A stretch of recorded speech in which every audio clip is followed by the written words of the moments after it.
మహిళా మండలందరికీ హృదయపూర్వక నమస్కారాలు. మహిళ అంటేనే మాకు మా అమ్మ గుర్తు వచ్చేసింది. ఈరోజు మొత్తం చూసి మా అమ్మ ఇట్లా తెలిసిందో మాకు తెలుసు.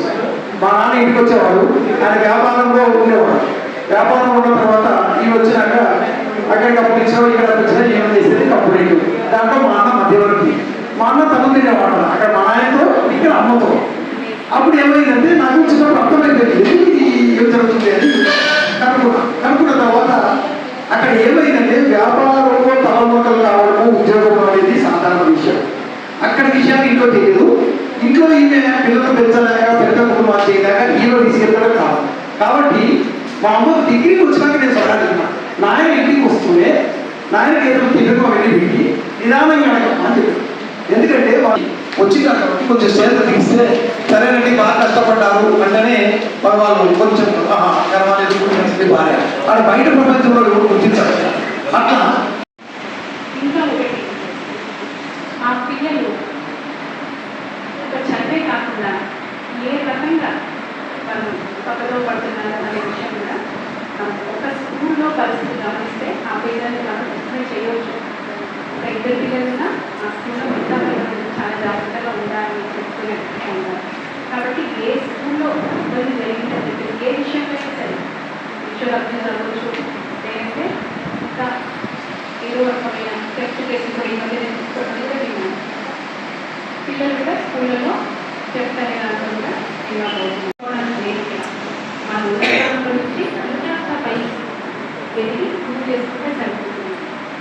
అంతేగాని అడ్మిషన్ ఉంది అని చెప్పేసి మనకి ఆ దాని ఉంటే, ఆ కెపాసిటీ ఉంటే, ఆ అవకాశం ఉంటే అన్నీ ఉండాలి. చదివే ఉండాలి, అవకాశం ఉండాలి, సపోర్ట్ చేసే వాళ్ళు ఉండాలి. సపోర్ట్ లేకపోయినా కొన్ని సందర్భాల్లో వెళ్ళొచ్చు అనుకోండి, పైకి వెళ్ళొచ్చు. కానీ ఇవన్నీ ఉన్నప్పుడు మాత్రమే మనం లోన్ రీచ్ అవ్వచ్చు. ఎవరైనా సరే ఎవరైనా చేయలేదు లోన్ రీచ్ అవ్వచ్చు. మరి తనకు మించింది అలా పెట్టుకొని ఉన్న స్థానం కూడా వదిలేసుకొని అలాంటి పరిస్థితులు తెచ్చుకోకూడదు. చాలా చూస్తుంటాం మనం. కాబట్టి ఎక్కడైనా సరే ప్రశాంతంగా గడిపేట్టుగా ఉన్న స్థానం నుంచి కాస్త పైకి దిగి మన చుట్టూ ఉన్న వాళ్ళని కూడా సంతోషపెట్టాలని సరిపోదు. ఇంకా ఒకటి, ఇప్పుడున్న ఈ జనరేషన్లో మన మెయిన్ గోల్స్ ఈ ప్రతిసారి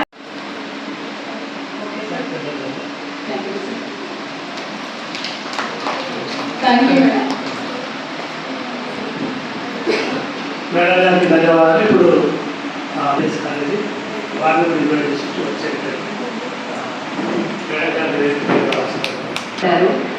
కానీ కొంతమంది వృద్ధులు నవయుగపు యువకులు అన్నట్టుగా ఉంది.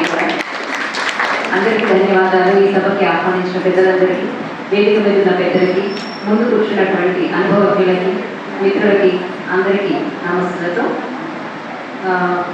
శ్రామిక మహిళా దినాన్ని మార్చ్ 8 సందర్భంగా జరుపుకుంటున్నందుకు సంతోషిస్తూ మనం ఈ దినోత్సవాలు ఎందుకు జరుపుకుంటున్నాము అని ఒక స్పృహని మహిళలుగా కలిగి ఉండాల్సినటువంటి ఆవశ్యకత ప్రతి మహిళా దినం రోజు నేను చెప్తుంటాను.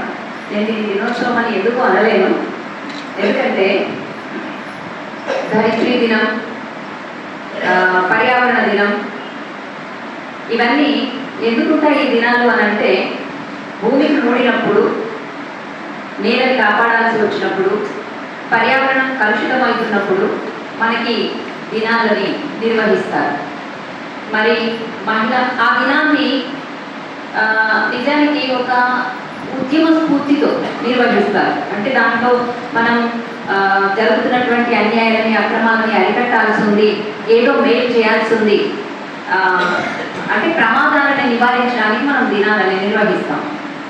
మరి మహిళకు వచ్చిన ప్రమాదం ఏంటి, ఎందుకు మహిళలకి ఒక దినాన్ని కేటాయించాల్సి వచ్చింది అంటే, సమాజంలో స్త్రీ పురుషులు ఇద్దరు బండికి 2 రథచక్రాలు, జోడు గుర్రాలు, సహచరులు, సమానం, ఆర్టికల్ 14, ఆర్టికల్ 15 ఎన్ని చెప్పండి కాక సమాజంలో స్త్రీ పురుషులు ఇద్దరు సమానమే, కానీ పురుషులు కొంచెం ఎక్కువ సమానం అనలేకనే నడుస్తారు.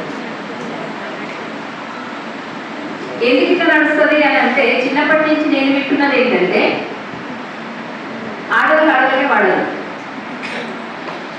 2 గొప్పులు 3 చీగలు మంచి చెప్పినమ్మా. 2 గొప్పులు 3 చీగల పాఠం నాకు చిన్నప్పటి నుంచి ఇప్పటిదాకా ఇంటనే ఉన్నా. కానీ ఇన్ని గొప్పులు ఎన్ని చీగలు బాగా పనిచేస్తున్నారు. కాబట్టి ఈ మహిళా సమాజకు ముఖ్యంగా DWO గారికి నిన్న ఈరోజు చాలా స్కూల్తోటి కలిసిపోయి చాలా ఓపికగా మాకు గత 3 సంవత్సరాల నుంచి కూడా మీరు ఇట్లే కోఆపరేట్ చేస్తున్నారు మాకు. ఈసారి మేము అనుకున్నది ఏంటంటే 60 దాకా సీనియర్ సిటిజన్స్ విభాగం అవుతున్నాం. రకరకాల కారణం చేత ఒక 10 మంది వచ్చారు. యాక్చువల్గా 65 మంది రావాల్సిన ప్రోగ్రామ్ ఉంది. 60 మంది సభ్యులు కూడా ఉన్నారు కాబట్టి ఈరోజు రాలేకపోతున్నాం. ఎనీహౌ గత 2 సంవత్సరాల కంటే ఈసారి ఈ పిచ్చు కానీ అంత్యాక్షరి కానీ తగ్గిన ఆటలు కొట్టిన చాలా స్ఫూర్తితో చూసినందుకు మా ఫోరం తరఫున ఈనాడు వచ్చినటువంటి మహిళలందరికీ కూడా ప్రత్యేకమైనటువంటి ధన్యవాదాలు. ఇప్పుడు మేడం వాళ్ళు ఆడే సన్మానిస్తారు. వాళ్ళు అందిస్తారు.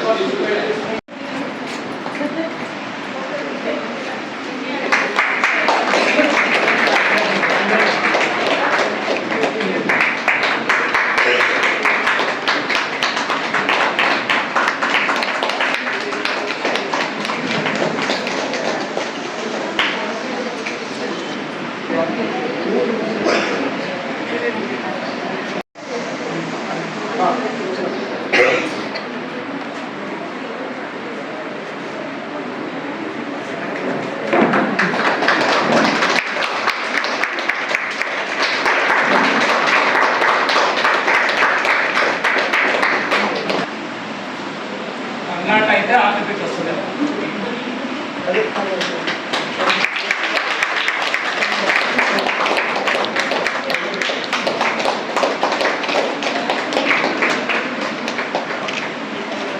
జరిగిన ఆటల కార్యక్రమానికి గెలిచిన వాళ్ళకి అంటే బహుమతుల ప్రదానం చేస్తున్నారు. దానిలో భాగంగా జూనియర్ రన్నింగ్ పోటీలలో ఫస్ట్ బహుమతి గెలుచుకున్నది మనమ్మ.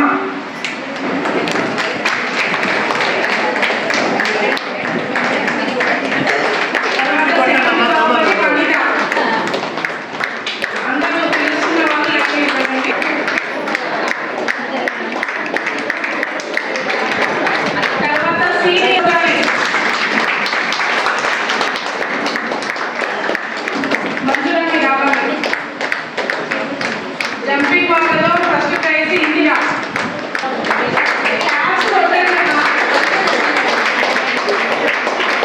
సెకండ్ ప్రైజ్ పద్మ బిందు.